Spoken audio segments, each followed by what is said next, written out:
You're ready. Ready to rock. In 3, 2, 1. Hi, everyone. Welcome to Sandy K Nutrition, Health and Lifestyle Queen. Today with me, I have a return guest, and he is amazing. And he's a fellow Canadian. And I love chatting with Cameron. So his name, I'll give you his full name. It's Cameron Cogswell. He's a nutritionist and orthomolecular health practitioner. He consulted for Canada's largest health and wellness companies, as well as the Women's National Hockey League. Cameron realized there was a lack of meaningful ways to measure our own vitamin needs and created the My Vitamin Score assessment as a non-invasive way to understand your vitamin needs from home. He also happens to be an author, and his upcoming book is called How the Fuck Are You Supposed to Know Which Vitamins You Need? And you know me, I'm not going to bleep anything out, even though in the title, I believe it. in the title you do, but I'm like, what am I going to say? How the F? Yeah. Like, do you want me to say that? Anyway, today we're going to discuss common symptoms and consequences of nutrient deficiencies and why blood work may be useless to identify these deficiencies. So with that, welcome, Cameron. Thank you so much for coming.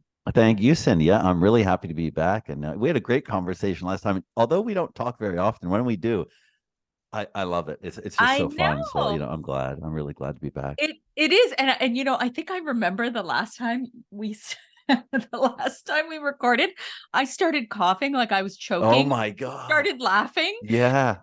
It was Are pretty you funny. okay? Yeah, you're like, "Are you okay?" Meanwhile, I'm like coughing like Yeah, crazy I from my remember that. Yeah. yeah. So I would love for you, and I'm going to put in the show notes. I hope I remember to put that episode in the show notes so anybody can refer back to it.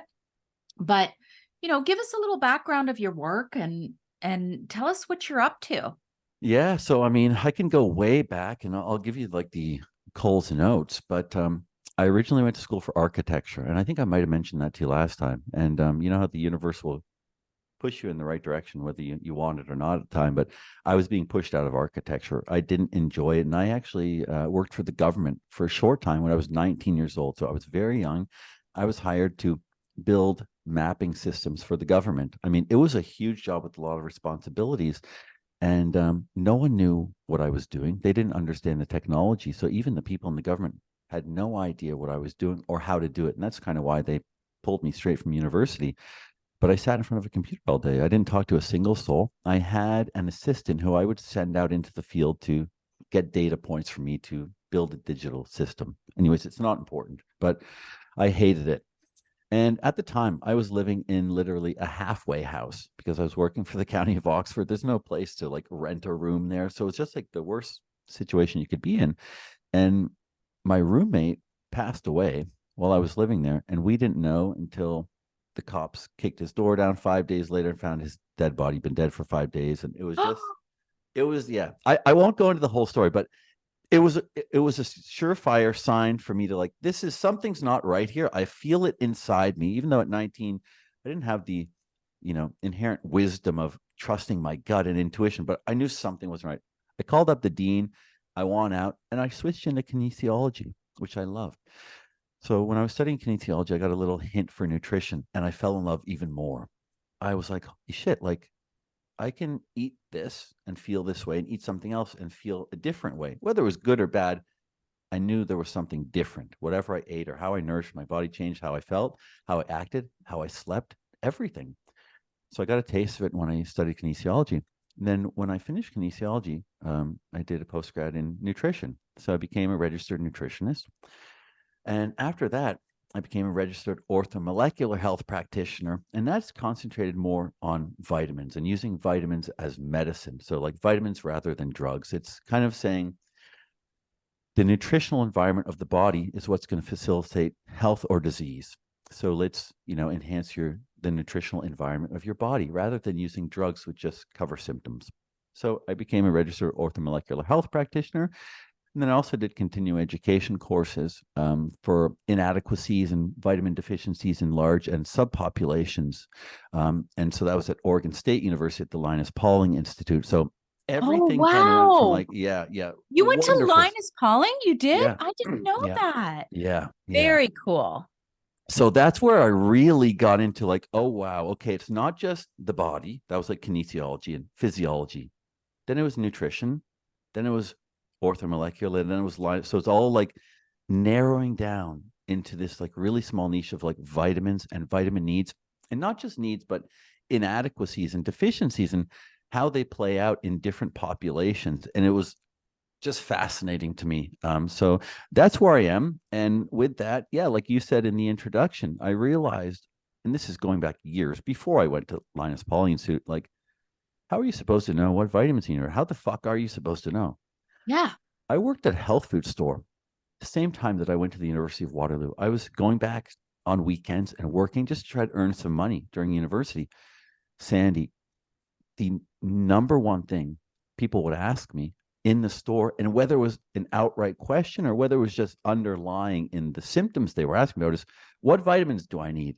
How was Mm. I supposed to know? And this is how a lot of people find out. Like the number one way people buy vitamins and why they decide to buy the vitamins they do is on the advice of usually a stranger, whether it's someone they saw on Instagram they look up to, a friend, a neighbor, so not necessarily a stranger in that regard, or a health food store employee.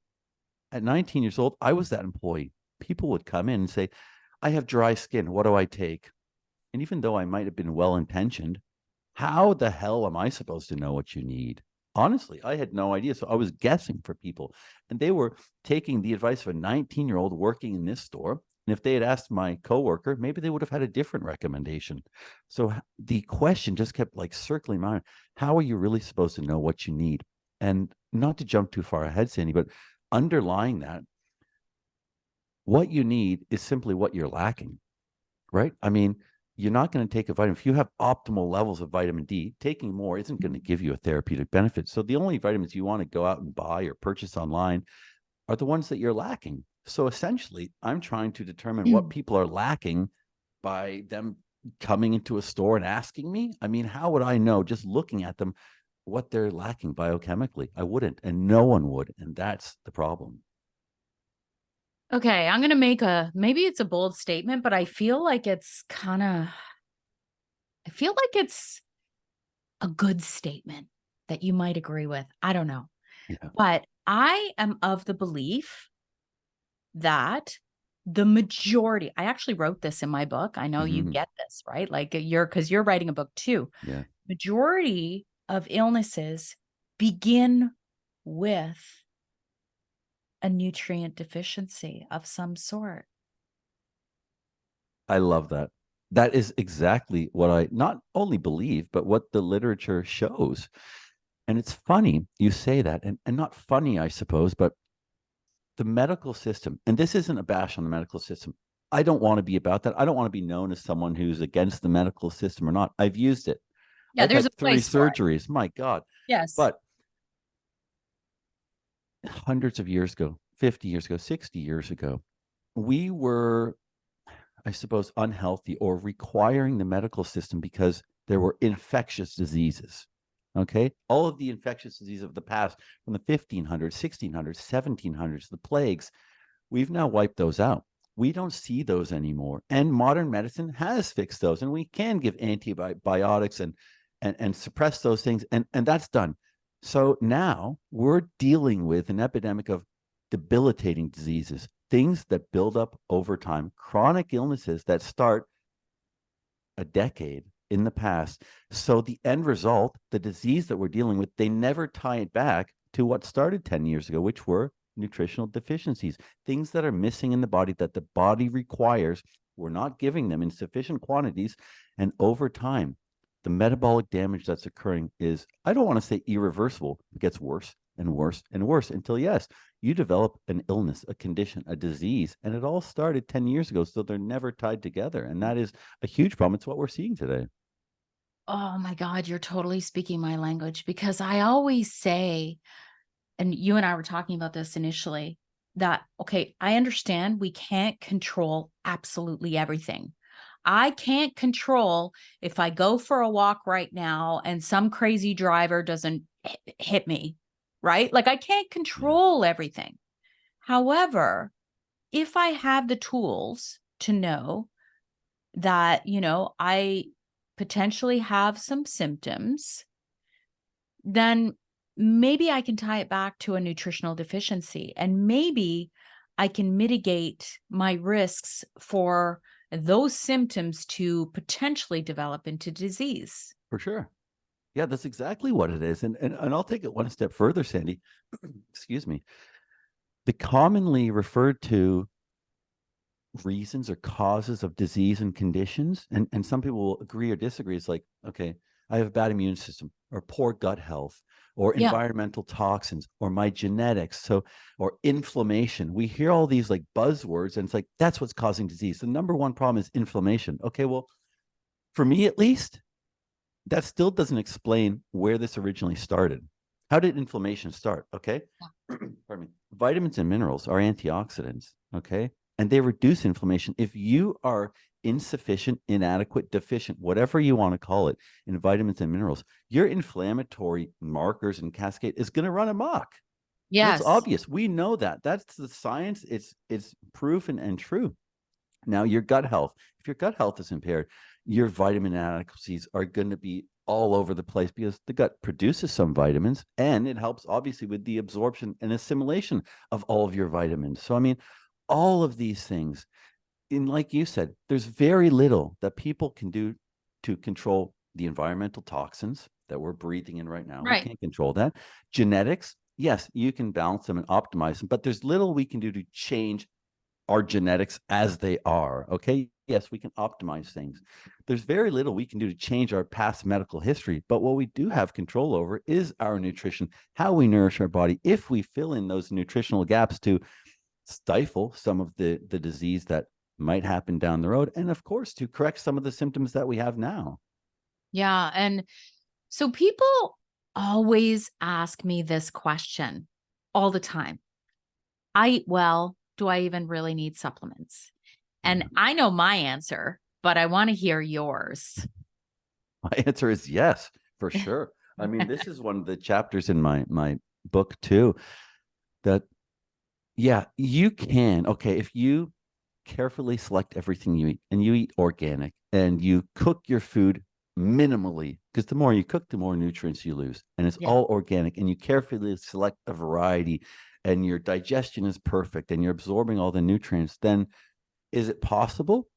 Yeah, maybe it's possible, but I think it's impractical. It's difficult and it's expensive. Now, the other thing, and I don't want to get too far away from the question because you asked me directly, and I think no, you need supplements. I really believe that Me too. because very few people live that way, and even if you do, your nutrient needs can change like this hourly, daily. The nutritional needs of myself today will be different tomorrow, will be different the next day, will be different in winter than they are in summer. So even if you're eating well all year round, are you sure? Are you sure that it's meeting your ever changing nutrient needs? Even if you're eating a diverse and high nutrient profile in your foods, what if you have surgery and you still go back to eating really well, but now your need for vitamin C is 5 times higher than it was yesterday? Are you changing that in your diet to correct for those imbalances that just happen because, again, we can't control the environment and what happens to us in our past medical history? So I think it's possible, but I think it's highly unlikely. And then we also don't grow our own food.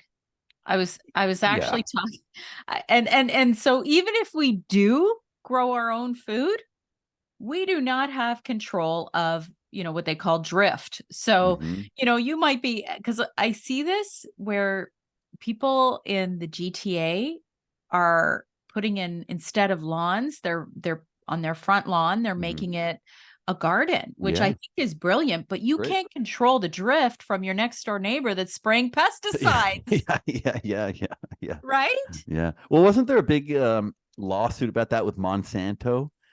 Like how Monsanto has these like seeds that are obviously genetically modified.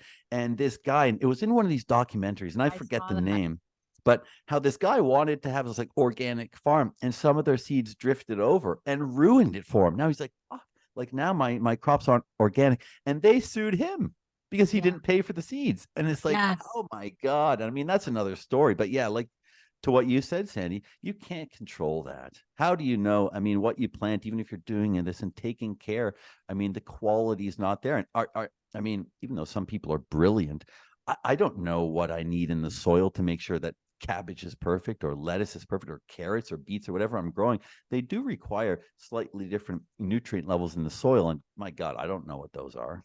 No, and the other thing too is that, regenerative farming is so big now where you're supposed to rotate the Yeah. crops. You're supposed to, even if you raise animals, you're supposed to rotate their grazing areas. Yeah. Like there's so much involved. So the reason we do have many nutrient deficiencies is because we don't live that way anymore. I have parents who were traditional farmers and they did things like the old school way. And I laugh, Cameron, when I see, 100% organic, vegetarian fed chickens. I'm like, but chickens aren't vegetarians, people, right? So you're there. The only way is if they're pasture raised. Yeah. And Yeah. there's so much health washing Oh in yeah. the world right now, and people, unless you're in our industry, you just don't know. So we've covered that. Now we know we need supplements. For sure. For sure. We need them for many reasons. And I think what you said there at the beginning makes a lot of sense, where you said often what happens is these nutrient deficiencies build. So this podcast isn't about health agendas and Mhm. everybody in the world should become vegan, which I think is the biggest load of bullshit in Yeah. my mind, because they're actually perpetuating a whole agenda for people to be eating highly processed foods, Yeah. Big highly time. processed and sprayed. Yep. And you know what I mean? Like, so that's a whole other conversation. We Yeah. can probably have that another time. But, all of these things together are really contributing to deficiencies over time. It's not like you're going to see it in a day. Yeah. Well, and that's a really great point, Sandy. And I say that to a lot of people in the same way that if you smoke one cigarette, you won't feel anything. But we absolutely know that if you continue that habit for years, what's going to happen? Illness, disease, and death. And in the same way, if I miss my nutrients or I eat a nutrient poor diet for a day, a week, I won't feel anything. But if you continue that for months, years, you will have the exact same result of the smoking: illness, disease, and yes, possible death. Now, it's unlikely that you're going to have such depleted levels have zero that you're actually going to die from a nutrient deficiency, but it is possible. And yeah, so in the same way that you will never feel the ill effects of one cigarette, you're not going to feel the ill effects of 1 or 2 days of inadequate nutrient intake either. So people ignore it and they don't get it. And then they get vague symptoms, which they just say are, well, it's probably just normal or it's nothing. And they ignore it and it perpetuates the problem. And that metabolic damage is being done. Yes. Or aging. That's a big one. Oh, Mhm. I'm not 20 anymore, Cam. Yeah. So, Yeah. meanwhile, I'm like, listen, I'm going to be 54 and I'm feeling younger than Yeah. my 40s. So, nutrients matter Oh yeah. 100%. Oh So, yeah. let me ask you this, because I've heard this. Um, there's a book, I don't know if you've read it, called The Mineral Fix. No, no, but I'm gonna write it down. I It's mean, Dr. James. Oh God, I always mess up his name. oh yeah. Dr. Yeah. James Yeah. Yeah. Denison. I know who you're talking about. You know Yeah. what I'm talking Yeah. about. Yeah. Yeah. He's also written The Obesity Fix. Anyway, Yeah. he's great. He's a great resource. But I think it was him that said think of minerals as like a foundation. So if your minerals are imbalanced or severely depleted, the vitamins are more difficult to absorb even. What are your Hmm. thoughts on that? Yeah. Does Well, that make sense? they all work together. And the only thing I'll say is that when we process food, when we spray the fields, like you were saying, vitamins are more likely to be damaged than minerals. Minerals can sustain some damage and stay intact. So it's really the vitamins that get reduced when we do processing, packaging, freezing of foods before we eat them. The vitamins are destroyed very quickly. Carbohydrates and minerals can sustain some of this kind of damage. But yes, they're required. They work together. They work synergistically. And I tell people this is the best analogy. And I try to use analogies so people get it, because vitamins and minerals don't need to be complicated. It's like you need them. That's why Yeah. you should take them, because you need them, not because it's good for this or good for that. I'll get this benefit. You take them because you require them. But I use this analogy. If you're building cars, okay, and you have tires, let's just say each of these things is a vitamin or mineral. You have tires from one supplier, you get engines from another supplier, and you get the body from another supplier. If I have 4 sets of tires, but I have 10 engines and 10 frames, how many cars can I make? I can only make 4 cars, because that's the limit of the lowest supplied part, right? If I only have 4 sets of tires, I can't build 6 cars. It's the same thing for vitamins and minerals. You will work as beneficially or as optimally as the lowest supplied nutrient, because just like you said, they do work synergistically. They absorb together. They work as coenzymes. They're cofactors in all of the processes that the body needs to survive. So if you're lacking one, all of the others will be disrupted. Yeah. Oh my gosh. I have so many questions for you because I see a lot of people take B12 Oh yeah. as it's tested, right?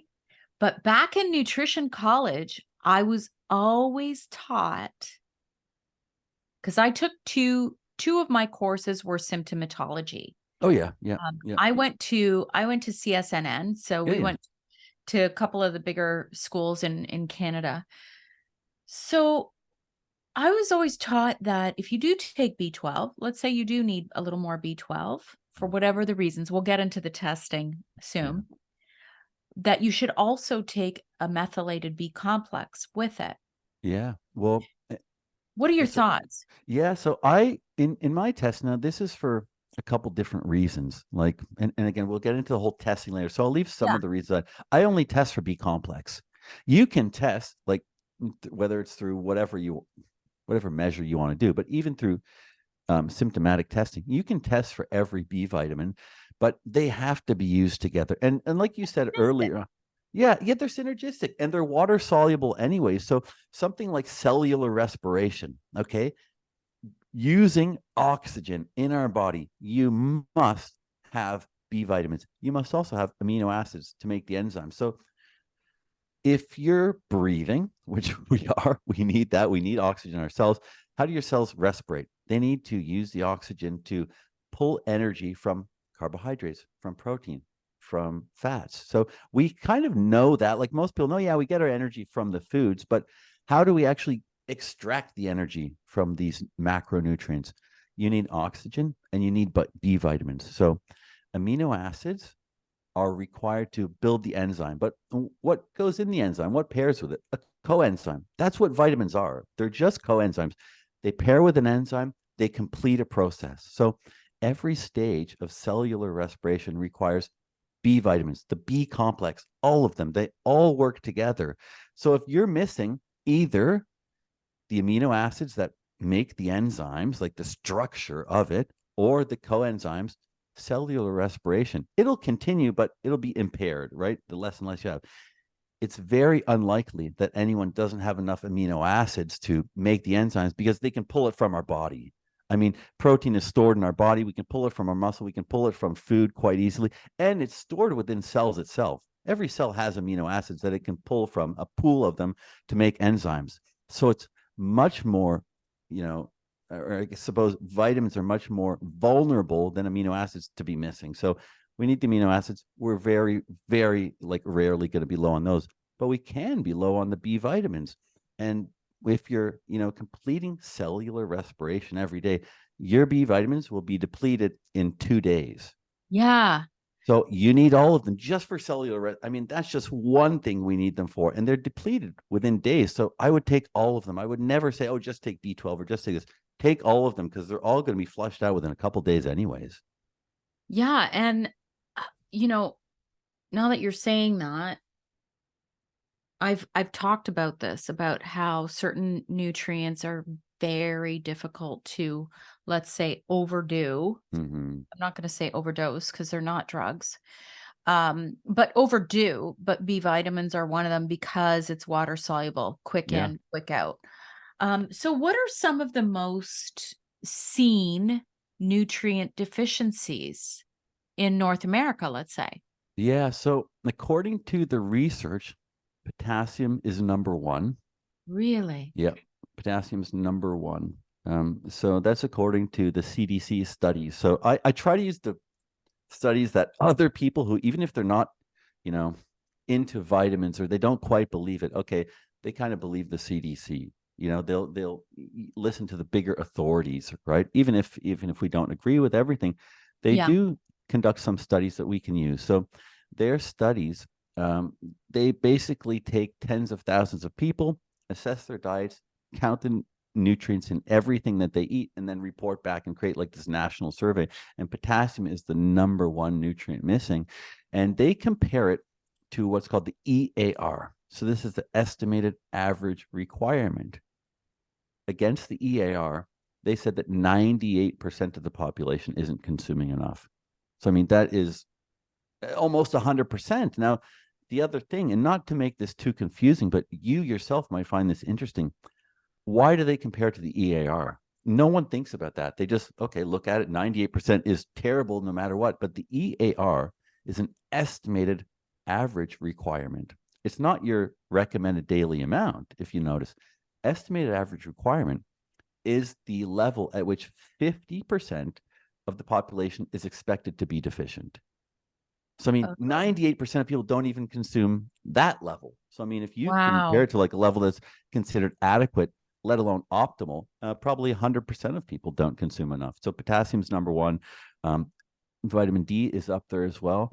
Some of the smaller, like trace minerals where you don't need much, like manganese, selenium, most people get enough, but there's not a single nutrient that your body requires that they estimate 100% of people are getting enough of.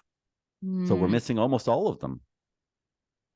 In terms of you know how they give you a recommended daily allowance? Oh yeah. So, what does that mean? Let's break that term down because, you know, I always tell people not to go to Costco to buy their Yeah. vitamins. And no, nothing against Costco. I love Costco. Who doesn't love a Costco trip? Easy $300 when Yeah. you leave, Yeah. right? Yeah. Every time. But my husband hates it for that reason. No, I'm just kidding. But I'm just not a big fan of when I see supplements on their shelf that, Yeah. for example, is using cyanocobalamin, Yeah. Yeah. you For know, sure. and people don't really understand that the form in the nutrients that you take matters. Yeah. So, you look on that bottle and you see RDA, Yeah. recommended daily allowance. What does that mean for people who Yeah. are listening to this podcast? So you brought up like a couple of good points, Sandy. I try to take a very gentle approach with people. I believe what I believe. And if I'm on a podcast like this, I'll say it straight. When I'm working with clients and they tell me, oh, I've been buying the Costco vitamin, I'm gentle with them because they're making a conscious decision to try to put nutrients in their body. Good I say, point. good job. You're doing something right rather than me jumping down their throat because they'll go online, they'll read, the Costco vitamins are shit and this, and they are. But they were out in the store and rather than picking up the ice cream or, maybe that's in their shopping cart too, but they went to the shelf and they picked it up and they paid money for it and they're putting it in their body. So they're aware. And by virtue of awareness, we do get healthier, right? And that's been proven just by being aware of something. So I try to be very Excellent. gentle with them. But the form, yeah, it matters so much. And when so you said like cyanum rather than methylcobalamin. I mean, that's a great example. But yeah, the RDA, how these were, defined goes back a long way. So in 1988, they established this committee who was going to go and determine Hold on a second. Did you Mhm. say 1988? Yeah. And has it changed since then? They will change them periodically, but the basis for them, this is the interesting Okay. part. And here's the thing. How would you know, Sandy? And that's why I'm gentle with people. Like, go back to the cyanocobalamin. How do you know? You It's don't. cheaper to make, so they put it in there. How would the average person know? The education around vitamins, minerals, and nutrition is terrible. And that's part of my book as well. It's terrible. So I don't blame people and I'm gentle with them. But going back to 1988, they developed a committee to investigate safe upper limits and to kind of determine like what is the required amount of vitamins for people to take. The most important part, without going into the specifics of every single vitamin, they were told right away, you can do no new research. So there will be no human studies. They will not consider human studies, only in vitro and animal studies. And they were told to ignore all health benefits of vitamins, just to strictly look at where does harm happen or where does it potentially happen. And that's where we're going to make the decisions around recommended intake levels. So they were told you can't do any new research. So you got to use what's available to you. Well, sometimes what was available, I'll send you this after the podcast too. Sometimes what was available was an animal study that looked at cows taking high doses of B6. And now that's how they're going to decide what humans need. So the way that they went about the experiment or the investigation to begin with was flawed right from the beginning because it was biased. I mean, how can you look at vitamins and minerals, ignore all health benefits? I mean, what is the point of the research then, if not to understand how these impact our health? So what they did is they would take animal studies, and again, you can go off on so many tangents here because the USDA, I mean, or the agricultural department, they understand that optimal vitamin intake is so important for animals that they will give cattle, because a sick animal is an animal they can't make money off. A sick human they can make money off. This is a huge distinction that people don't think about. A sick animal is useless to them. That costs them money and it loses them money in the potential product that they can sell. They understand what optimal dosing is. So the USDA, the levels that they recommend for like hens, cattle, pigs, all that stuff is way higher because they know if they don't do that, then the cows and the animals get diseases. So they give them these optimal vitamin intakes so they grow really well and they're strong and they produce strong offspring and they can kind of keep that lineage going so they can keep making money. So when they found out like a potential side effect of like, and I think it was B6, they gave cows something like 300,000 milligrams a day, which is completely absurd. Even if do it weight to weight and you balance it, like divide it so it's an average weight of a human, let's say Yeah. 150 pounds, they were giving something like 3,000 milligrams per kilogram of body weight, which is absolutely insane. And it caused some side effects. I think it was like, I can't remember exactly in this one study, but it had some side effects. So they said, oh my God, okay, there's side effects at 3,000 milligrams per kilogram. Let's make the recommended dose. Let's divide it by 10 because that was for animals. And now let's make it for human. Now let's divide it by another 10 because, well, people can be different than that. And they just keep dividing and dividing down on these really arbitrary values. They were essentially fabricated. I mean, why divide it by 10 and not 6? Mm. There was really no reason other than they just kept getting it down and down and down. And then they made the values like so minuscule that it's not even enough for a mouse. So they decided on the values based off animal studies alone, no human studies, and they were to ignore all health benefits. That's the most important takeaway for how they determine these. Mm. Quote, ignore all health Yeah. benefits. Yeah. Yeah. That's the biggest takeaway. I mean, I couldn't believe that when they were told that. They were And yet, instructed. and yet, there's that whole self-care framework that just came into place a few years ago. We won't get into that. Yeah. Yeah. Yeah. Yeah.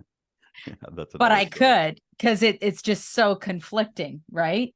Well, it's funny because when they were coming up with the values for vitamin C, now remember, this is 1988. They didn't put out their report until 2003. They were doing this research for a really long time Yeah. because they didn't know what to do. When it came to vitamin C, they used the same math, divided by 10, divided by 10, divided by 10. They had these, you know, they called them whatever, like different variable factors that they would divide it by to make sure it's right for humans. What they did for vitamin C is when they got to 1,000 milligrams, like, well, some people can still have digestive discomfort at 1,000 milligrams. Like, yeah, I mean, some people are allergic to water. You can't make it perfect for everyone. Rather than, because we always sold in like 500 milligrams, right? Vitamin Yeah. C is always 500 milligrams. And people have been taking that and feeling good, and nothing bad has happened to them for decades. So when they got to vitamin C, they were at 1,000 milligrams. They said, well, now we have to divide by a factor of 3 because, well, that's what we did for every other nutrient. That got them to 333. And they were like, holy shit, we can't say that because now we're going to say that everyone who buys vitamin C at 500 is overdosing, but there's been no side effects. So they disregarded their own rules and just stuck it at 500. So, I mean, they're just playing with numbers. There's really, Okay. yes, there's some science behind it, but it's just, Okay. So that makes it super confusing for people not like us, because I mean, mm. like, we're pretty brilliant as it relates to supplementation. Some would say, Some would say. I'm just kidding. No, but like for people who are not trained in supplements and therapeutic grade supplementation, it makes it very confusing. oh my God, of course, of course. So, because there's dosage, there is type, like we talked about, like Yeah, cyanocobalamin is probably not a great form for the majority of the human population. yeah, Um, so I know we're going to get into the how do we know? I yeah. know, but I have to ask okay, we said B vitamins. Is that what we said? B vitamins. You said vitamin D. What are the top 5? Oh yeah. So Yeah. I have it here in front of me. I pulled it up. So potassium's number one at 98% of people were Okay. not meeting the daily requirement. So this is from the Potassium. CDC funded study. Okay. Okay. Okay. Potassium. Number two at 95% is vitamin D.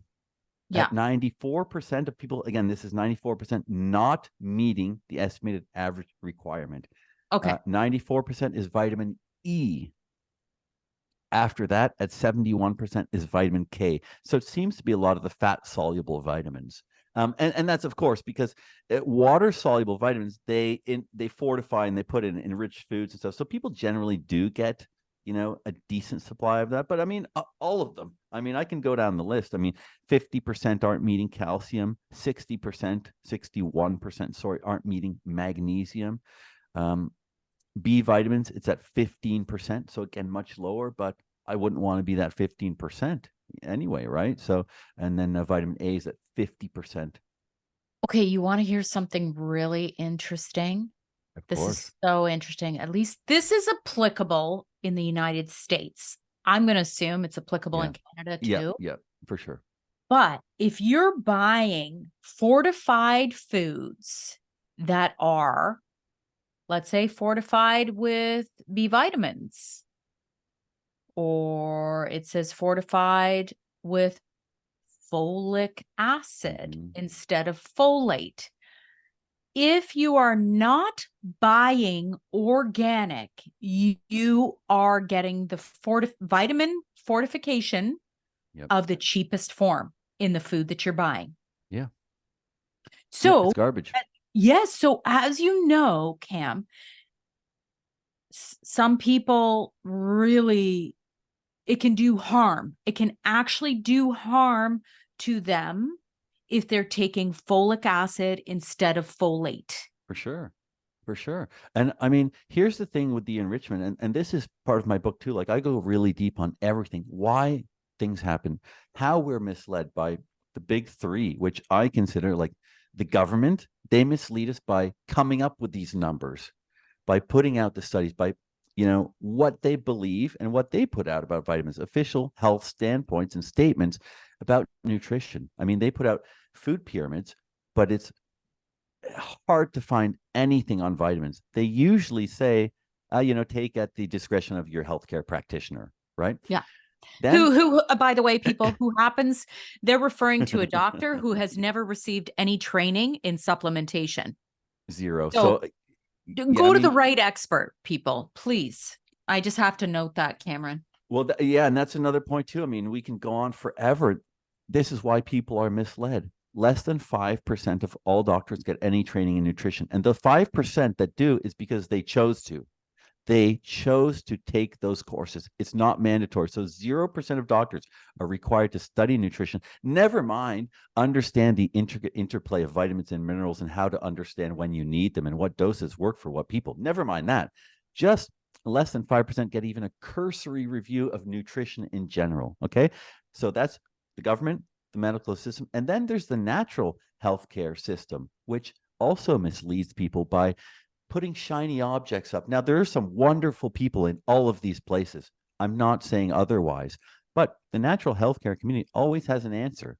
They always have an answer. Oh, you need this, you need this, you need this. But they've also done nothing to make any headway in the deficiency crisis. These numbers have not gotten better since the natural healthcare community came out. Yes, we have access to them, but we still don't know which ones are best for us. Right. So Mhm. I'd say all three of those mislead you. But going back to what you were saying about like the enrichment of food, the vitamins that they put in are exactly like you said, the absolute worst garbage vitamins. And then they're put in, and then the food is still frozen and packaged. So even the ones that they enrich with, by the time that you put the food in your body and digest it, you're getting scraps. You're Very getting a little. little tiny bit of even what's on the label. Okay, so we touched on a lot already, and common nutrients that most or a lot of the population are deficient in. What about testing? This is a big one This is because you saw you see the smile on my face already. I This is what see I it love. because it's a very passionate area for you. And you saw my interview with Dr. Carolyn Dean. Mm-hmm. She is the guru in magnesium. And she Yeah. actually wrote the book, The Magnesium Miracle, that many practitioners, doctors alike, all refer to for magnesium. And she was saying, if you are even, I think it's a good example. It is a mineral, but you go and you get your magnesium checked. If you the actual value is such a narrow value, and if you're even below by a tiny amount, your body's basically twitching as though you have Parkinson's. Mm-hmm.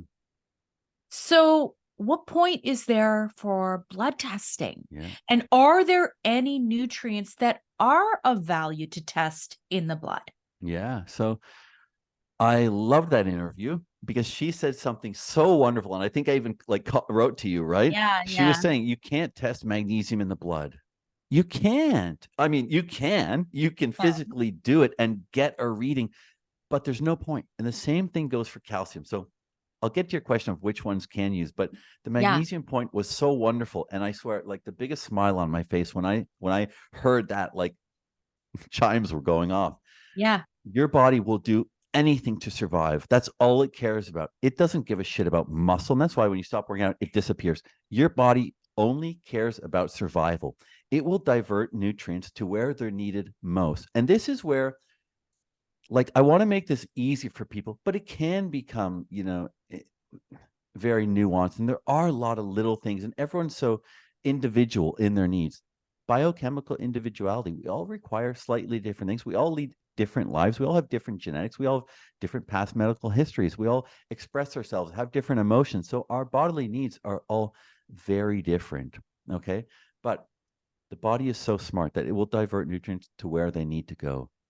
The electrolytes and calcium, magnesium, they are required in the blood for normal heart function, for nerve function. If the level in your blood drops down below, well, your hormones send out signals to pull from their own body tissues. It will destroy your own body tissues just to keep your blood levels even. So you're never going to measure your blood and say, oh my God, my magnesium, my calcium is way low. There are countless studies that prove that people can be in a state of osteoporosis and their blood level of calcium is absolutely normal because your body will keep pulling it from your bones to make sure that your blood stays even. So, what's the point of measuring that when it is regulated in the blood? It must stay even. Your body will do that till its death, till the day you die. It will pull and pull and pull from your own tissues just to make sure that your blood levels stay even. So, you're never going to get a measurement that says, oh, yeah, it's way off. I mean, it just won't happen. And if it does, just like what Dr. Carolyn Dean said, you're basically twitching on a Yeah, table, exactly. Yeah, right? yeah. So Um, it is pretty fascinating because I often wonder this, Cam, like, okay, my head spins with questions all the time. And that's why I have to turn everything off at night oh, because yeah, otherwise I won't sleep because the questions will just keep going in my yeah. head. But I'm like, so blood really is the transport for everywhere in the body, Oh my God, yes. right? So, Sounds like you and read my there's, book already, but yeah. I know, right? Um, because there's something called homeostasis. And I don't think, do you want to describe what that is to people? Because I don't think people, unless you're in our community, they don't even know what homeostasis is. Yeah, it's the point of regulation, of just staying normal, I suppose, or alive, really. Homeostasis is the point where things are balanced, right? Yes. So you never want things to be too high, never want things to be too low. So homeostasis, things are just in balance. Things are functioning sort of as they should, or things are just normal. That's how I would describe it. I wouldn't say it's optimal. I would just say homeostasis is living in a balanced state, or your blood is in a balanced state, and your blood, yes, like you said, will always regulate homeostasis, so it will keep it in a very fine balance. You're going to, okay, this might be, it's a little bit off topic, but I just had my cholesterol checked. Mm. Okay. And I'm like, you know, I even wonder what's the point of that? And I'll tell you why, Mm-hmm. because you hear of so many people who will try and, you know, I'm going to say MacGyver their cholesterol test. Like, okay, I'm Yeah, not going to eat any fat for like, yeah, 3 days before, and I'm not. So I'm like, well, what's the point? And yeah. then they say to do it fasting, and then I'm like, but you only fast pretty much unless you're in, one of these big Mm-hmm. fasters. You're only fasting overnight. Like, what's the point? Yeah, I know. There's Unless so you're testing regularly, Cameron, to see what is the trend. yeah, It's for me, I'm always looking for trends. yeah. But that's exactly it. You should always be looking for trends. Or how would you track it other than that? I mean, how would you know if you're progressing otherwise? Like blood work is a snapshot, a Polaroid picture of Yes. right now. What have I done recently? And it can change within an hour. It can change tomorrow. It can change all the time. And even if, like for calcium, magnesium, like we're saying, it will never change, but your body certainly does. Your cellular status of these nutrients will change. And I don't want to forget what you asked about earlier is, are there any nutrients that I would trust in blood work? And the Yeah. answer for me is no. For me is no. I'll give you one What one about re- vitamin D, Cam? I'm glad you asked. So I'll give you the general, and then I'll say about vitamin E. In general, like I was mentioning earlier, your body has this inherent wisdom about it. It will take nutrients from where they're less needed and put them to where they're more crucially important. Of course, in times of inadequacy, and we're all inadequate, if you're not taking the optimal amount, which could be different for every person, your body will say, well, guess what? I don't need it here. I'll put it into my heart, or I'll put it into my lungs, or a critical process that I need to survive. So what happens in blood testing is you can actually be in a state of deficiency. Your cells will break down. And what they do is they break down and release what vitamins they have into the blood so they can be taken to where they're needed. So they can actually, vitamins can be high in your blood because you're deficient, because your cells are breaking down to release their vitamins to go elsewhere in the body. Okay, can you repeat that again, Yeah, like in a different way, just to make sure that everyone gets that? for sure. Okay, let me try it. What's a I want a different? different way Yeah, because that's a very important point yeah, that you yeah, just made. yeah. Because I've heard this exact same Well, thing. it happens. It happens that your body will say, "Oh my God." And this, okay, I'll try to say it this way. We all have different symptoms that we usually live with. Like, oh my God, fuck, I wish I didn't have dry skin. Whereas your brother or sister saying, well, I wish I didn't have this problem. You're biochemically a little bit different. And that's where vitamin deficiencies or inadequacies, again, whatever you want to call them, that's where they attack. They will manifest symptoms where you are biochemically weakest. That means that part of your body is seen as not as important as another part. And let's just take like your hair, for example. Some people, well, when they're low on a certain vitamin, their hair gets really dry or their hair starts to fall out because your body doesn't give a shit about your hair looking shiny and beautiful.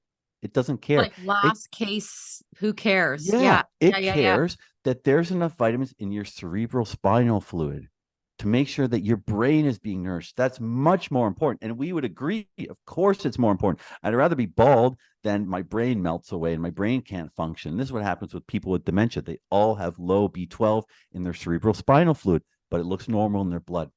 So to go back to explaining in a different way, it will take vitamins for where they're not as crucially important to survival, and it will break down the cells in that area. It'll break down your hair cells and say, give me those vitamins. I'm going to put them in my brain. Okay. Yeah. So it will break down those cells, release the vitamins into the blood. Now you go and do a blood test. Oh, your vitamins It's are still high. fine. It's Well, all no, good. it's because they're being transported to another crucial area. And this has been seen time and time again. And that's a perfect example is patients with dementia. If they test their cerebral spinal fluid, their B12, their other B complex vitamins are always low. I'm not saying the deficiency causes dementia, but it's always low. But when they test their blood, it's normal because it's Is- breaking down in other areas and being transported to the cerebral spinal fluid that's needed there. Yeah. So I guess a really good way of just saying it is the body's always prioritizing. It's like Exactly. alarm bells are going off. Ding, ding, ding, ding, ding. We need you Exactly. here. So let's push that over to this Yeah. area. And like you said, the blood is the highway. It's where the delivery take they're delivering these nutrients to other areas. Now, before I forget, I'll say the vitamin D. I'm really glad you Yeah. asked this because vitamin D is all over the place. And this is part of my gripe or my push for what I really believe. Why should we I'll get to your question, but like, why is it that we should test vitamin D? Like, why is that more important than potassium or vitamin K or vitamin A? Why? These things are like trendy or for some reason like magnesium and vitamin D. You hear it all the time. Well, why is it any more likely that I need those two than I need something else? Well, according to the evidence, it's not. It's not more likely. But when they test for vitamin D, they test for 25 hydroxy vitamin D. This is the vitamin D that's available in your blood. Now, that's not the active form. That's inactive. It's unusable and it's outside of your cells. Your body needs 125 dihydroxy vitamin D. Now, the names don't matter, except there's someone listening to this podcast that loves this kind of geek out on this stuff. But 25 hydroxy vitamin D is unusable, it's inactive, it's outside of your cells. 125 dihydroxy is active, it's usable, and it's inside your cells where the functions take place. So Mhm. they're measuring what's in your blood. They're measuring a vitamin D that's inactive and unusable by the body.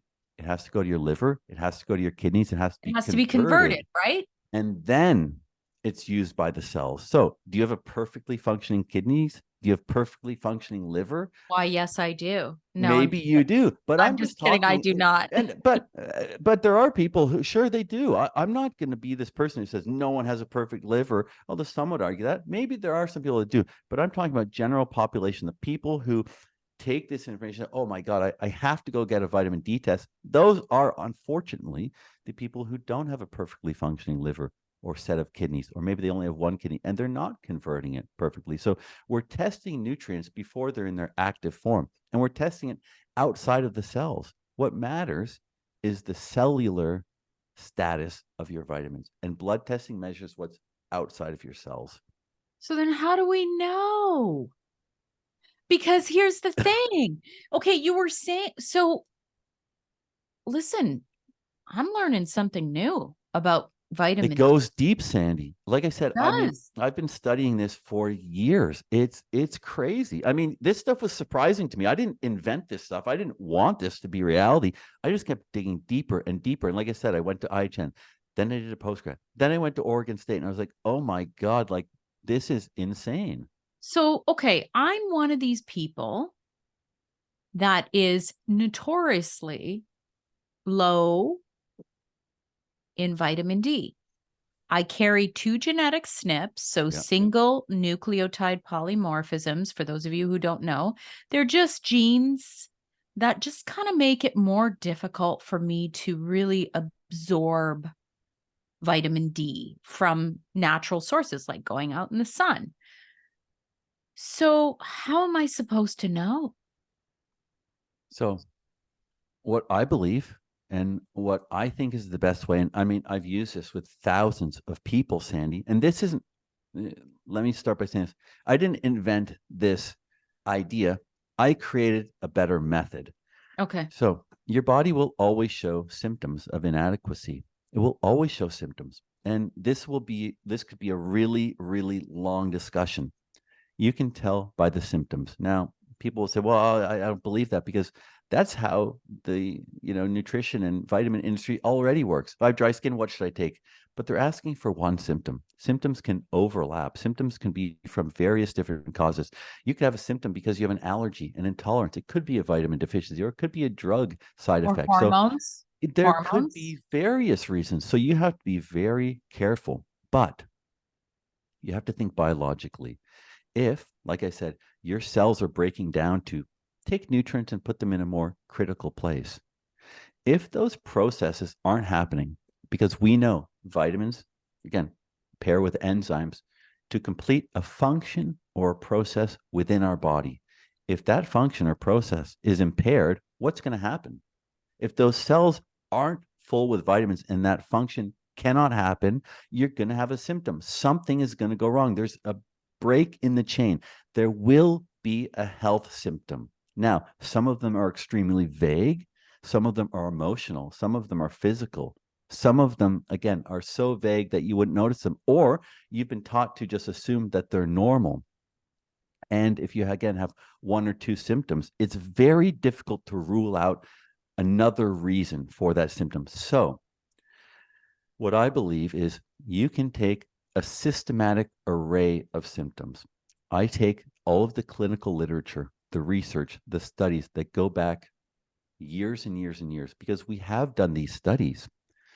What we found is when we deplete a single nutrient, so we take humans, we have a group of humans, we deplete a single nutrient, we give them zero. So we're completely exhausting all of the supply and we're giving them none. So we know that they're going to, let's say it's vitamin C, they're going to get scurvy. We know that's going to happen.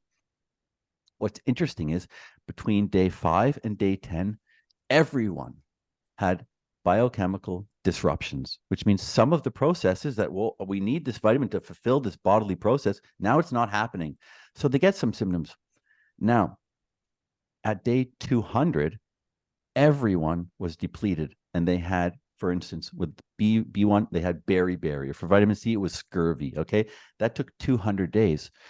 What's most interesting is what happens in the 190 days in between the initial onset of cellular disruption, because we're not getting enough, and now complete and utter clinical deficiency that we can see, that we know you're on your deathbed. In those 190 days, every single person had symptoms to varying degrees and different symptoms. So for me, maybe the first thing that happened is my hair started falling out. For you, maybe you started getting nervous or getting tics. Well, shit, that's difficult because everyone develops them in different ways at different Hmm. times and to different severities. But by the end, the 190 days, as days passed, when they got to day 200, every single person had all of the same symptoms to the same severity level. So we know that because of our, again, biochemical individuality, like we spoke about earlier, for some people it says, well, your hair's not important, I'll pull it from there. Some, your skin's not important, I'll pull it from there. So our symptoms can arise at different times, but by the end, we all experience the same symptoms. That's all a condition or illness is a set of symptoms that we cluster together. That's what any kind of illness is, right?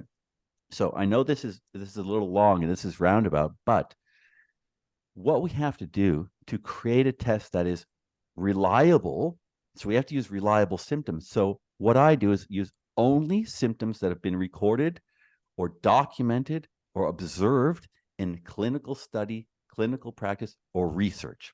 Okay. Now, to take it a step further, kind of as a fail safe, the symptom also must be related to an impairment of function of that vitamin. So let's say we give people zero vitamin C, and in 200 days they have all these symptoms, and all of them have the same like 12 symptoms, but then someone else has diarrhea.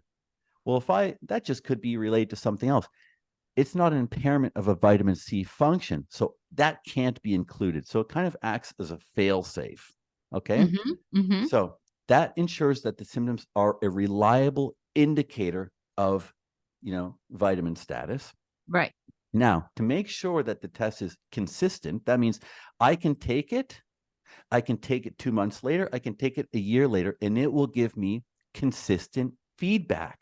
It will tell me if my level is going up or down or staying the same. It must be consistent with me because, again, my needs change.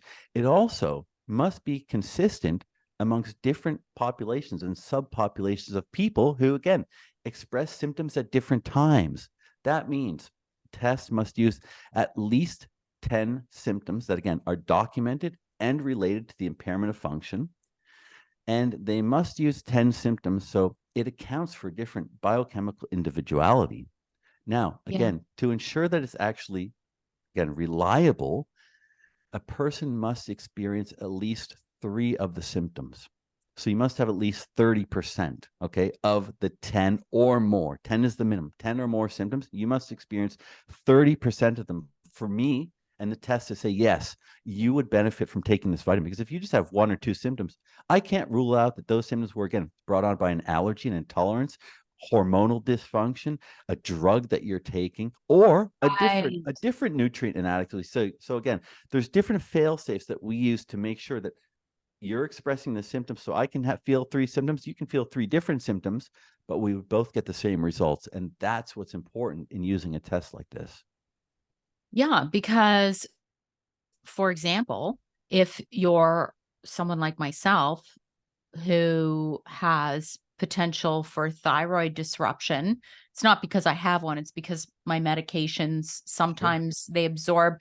I can also take things that can interact with the absorption of my medications, right? So I have no thyroid, but hair loss and dry, brittle hair can also be a thyroid symptom. Absolutely. So you do, but it can also be related to biotin Yeah, deficiency. exactly. Another vitamin, and that's why you have to experience at least 30% of the symptoms for us I to get what you're clinically saying. say that at that point, it is definitely benefit. Because, I mean, and think about it, just logically, let's say again, there's 10 proven symptoms of a vitamin deficiency. Well, if I have 1 symptom, or if I have 10, who's more likely to need it? Yeah, the person who has all 10 symptoms. So the less symptoms you have, the less that we can accurately and reliably say, yeah, it's from this. So I say the cutoff must be at least 30%. And in clinical studies, this is what tends to be true. Once you have at least 3 of them out of 10, or 4 of them out of 12, or whatever it is, yeah, okay, it looks like you need this. And just to kind of come back to it, so it's easy for people to understand, because there's a lot of information and this is new for people and we have to Totally. educate them. I'll use vitamin C as a perfect example. We can do clinical studies and the symptoms are all over the place. And going back to like the 1700s when they were, finding this in sailors and they started giving them limes, that's why they called the British sailors limeys, right? These symptoms were so all over the place that it's documented. We actually have the documents from the generals in the army that said this disease is like nothing we've ever seen before. The symptoms take on different diseases and look different among every other person. They couldn't document until the end stage where, again, everyone had the same symptoms. So what we do for vitamin C, we know that vitamin C is required for collagen production. If you're not taking enough vitamin C, your collagen production will be impaired, right? Because you're not getting enough to synthesize the collagen. Well, now that we know that that's a function of vitamin C, and then we look at the symptoms, well, where's collagen located? In your joints, in your teeth, in your gums? Well, and in your tissues. It's the most extensive, tissue system in the body, collagen. Well, what happens when vitamin C is low and collagen's impaired? We get loose teeth, we get bleeding gums, we get swollen joints, we get blood vessels that burst under the skin. Well, then that makes sense. So those symptoms that have been documented, yes, Those are functions of vitamin C that now aren't happening. So that makes total sense. If collagen's in your gums, now collagen's impaired, and now my gums are bleeding. Well, that makes total sense. So again, it has to fit those criteria in order to be used. So this is all okay. I have to ask you a couple more questions because we're over an hour now. But I mean, I could talk to you forever. Oh yeah. Um, do you believe in multivitamins? I do. I do. You do? See, I was going to say I don't. I don't. I would rather, I mean, you took my test, right? Like I my did. test breaks down what you need, right? It gives you a better idea. It's better than guessing. That was going to be my company headline too. It's like, it's better than guessing. But Yeah, I love it. well, how else would you know? I'll get back to the multivitamin, but I swear, Sandy, this is the greatest single question I ask people. How, when you go out to the store or you go online, how do you decide which vitamins you buy? You know the number one answer I get? What? Blood work. I say, give me your blood work. Oh, no, no, I've never done it. No, they It's don't what test for they it. don't No, they don't actually test do it. for But and people don't. It's like, really, really, you go out and do a blood test when you want to go vitamin shopping? No, you don't. It's No, you people don't. just think that's the answer. But I say, no, no, no, no, not what you think you should do. What do you actually do to decide what you buy? When you go out and buy magnesium and vitamin D, why did you pick those? Why do you think that you're lacking those two and not something else? They don't have an answer. Or they just saw it from, Yeah, I saw it online. I heard it yeah, was good for this. yeah. Well, it doesn't Or matter that what it's, most are deficient. yeah. That's what I hear a And lot. and Most that's people are deficient. true. And that's true. And It is. again, it goes back like, hey, at least you're buying something, but wouldn't you rather buy exactly what you need? Well, this test tells you what you need. But yeah, so I test for individual nutrients because I agree with you. I believe filling in precise nutrient gaps for you is what's going to be the best solution. Why I said I believe in multivitamins is there are some people who won't do this. There are some people who are so nutrient deficient. And I use this analogy, and I am almost getting deja vu. Like I might have used this analogy with you before. It's like you have an army coming at you. Again, all these symptoms, all these conditions, environmental toxins, all these things. I want to use a sniper rifle and, pick each vitamin, or do I just want a machine gun?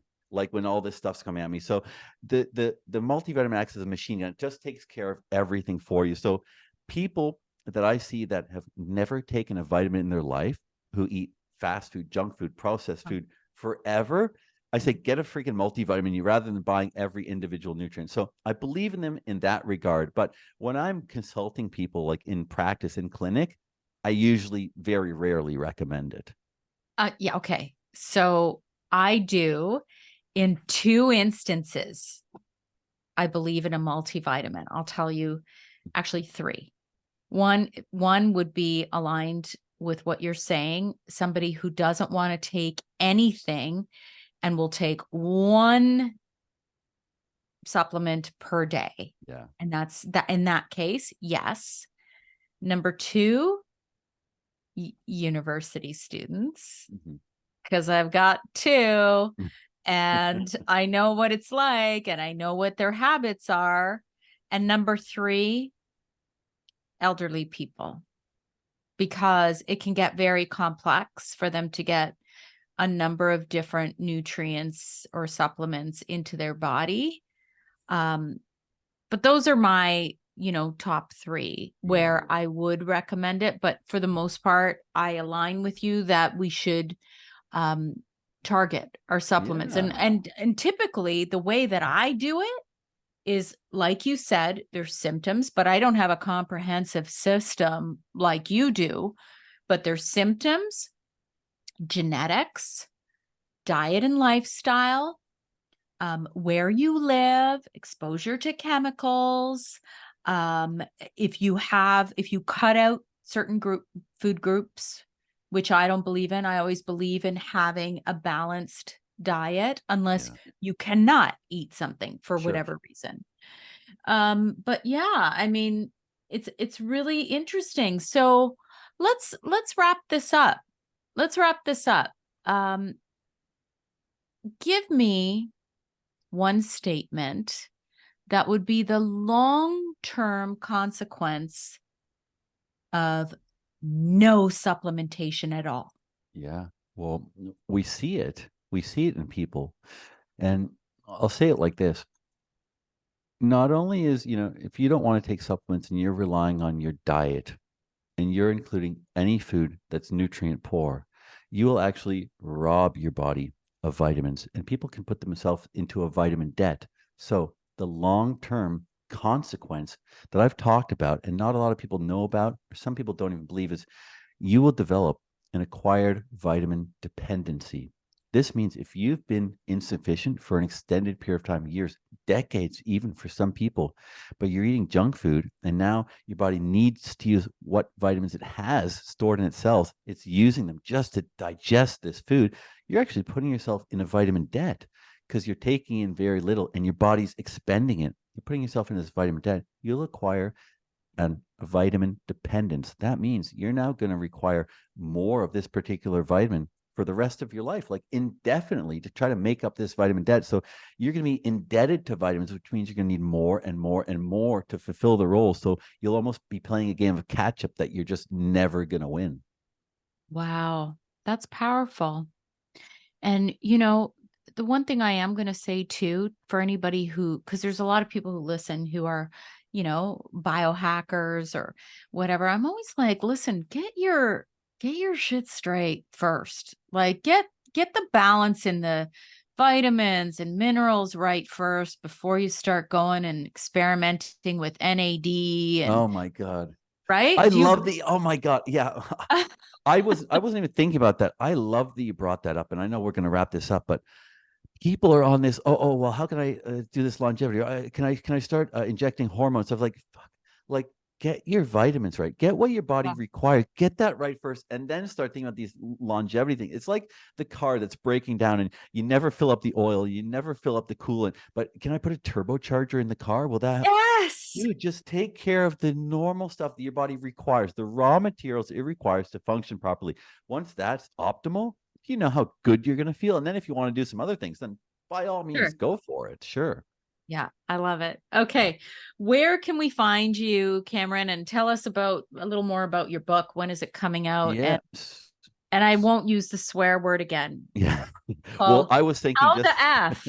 How yeah. the F. I hate that because I feel it's inauthentic, but I understand you can't put fuck on the Oh, cover. yeah. Well, when I was working with my editor, we almost thought that this will be a series. Like you're talking about that Dr. James D. It's like the something fix. It was like how the F, and I'll have like a book, how the F this, how the F Yes. that. Yeah. So kind of like a series. The book should be coming out early next year. You know how this goes. There's always delays and re-edits Yeah. and things like that. But early next year, they can find me. I'm mostly on Instagram. It's Cameron Cogswell. But I wanted to say this too. myvitaminscore.com. Anyone can do the test. I created a coupon code Sandy K. Anyone who wants to will get 25% off. So they can go ahead, myvitaminscore.com, promo code Sandy K, and it'll give them 25% off. But if they want to interact with me, Cameron Cogswell on Instagram, I reply to everybody. People write me DMs, it doesn't matter. I reply to every single person so they can find me there. That's awesome. Thank you so much, Cam. I loved our conversation as always. So great. Thank you. Thanks, Sandy. Okay. I hit stop there.